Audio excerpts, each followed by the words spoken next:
সুপ্রিয় শিক্ষার্থীবৃন্দ, ইংলিশ পণ্ডিত চ্যানেল থেকে সকলকে স্বাগতম জানাচ্ছি। আশা করছি তোমরা সকলে ভালো আছো। আজকে আমরা আলোচনা করব অষ্টম শ্রেণীর নতুন শিক্ষা কারিকুলাম, পেজ নাম্বার 55, চ্যাপ্টার 4.4.2। অর্থাৎ আজকে আমরা একটা মজার গেম বা খেলা নিয়ে আলোচনা করব। দেখো আমাদের চ্যাপ্টারে কি আছে তা আমরা প্রথমে দেখে নিই। বলছে লেটস প্লে আ গেম, অর্থাৎ একটি গেম খেলি, যেটা আমাদের সচরাচর অন্যান্য টপিকের মতো হবে না।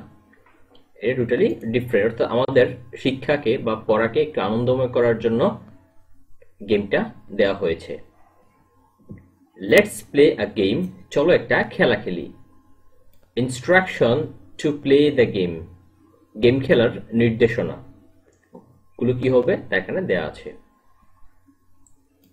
প্রথম নির্দেশনা হচ্ছে one student from each group will come to the front of the class, অর্থাৎ প্রতিটি গ্রুপ থেকে একজন শিক্ষার্থী ক্লাসের সামনে এসে দাঁড়াবে।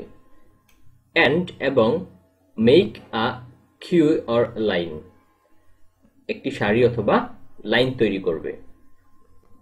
the first student in the queue will read a short passage kept on the table, অর্থাৎ সারিতে থাকা প্রথম ছাত্রটি টেবিলে রাখা একটি ছোট প্যাসেজ বা অনুচ্ছেদ পড়বে।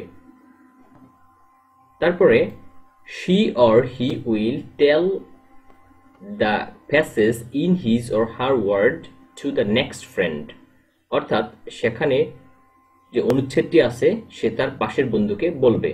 Standing behind him or her, যে হচ্ছে তার পেছনে দাঁড়ানো।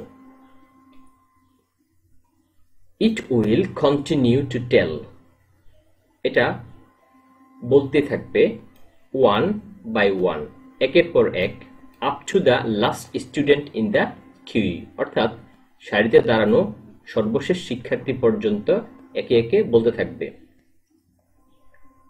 The last student in the queue will share what she has heard from his or her friend in front of the class, অর্থাৎ সর্বশেষ যেই প্রক্রিয়া তা হচ্ছে সারিতে থাকা শেষ ছাত্রটি ক্লাসের সামনে তার বন্ধুর কাছ থেকে যা শুনেছে তা শেয়ার করবে।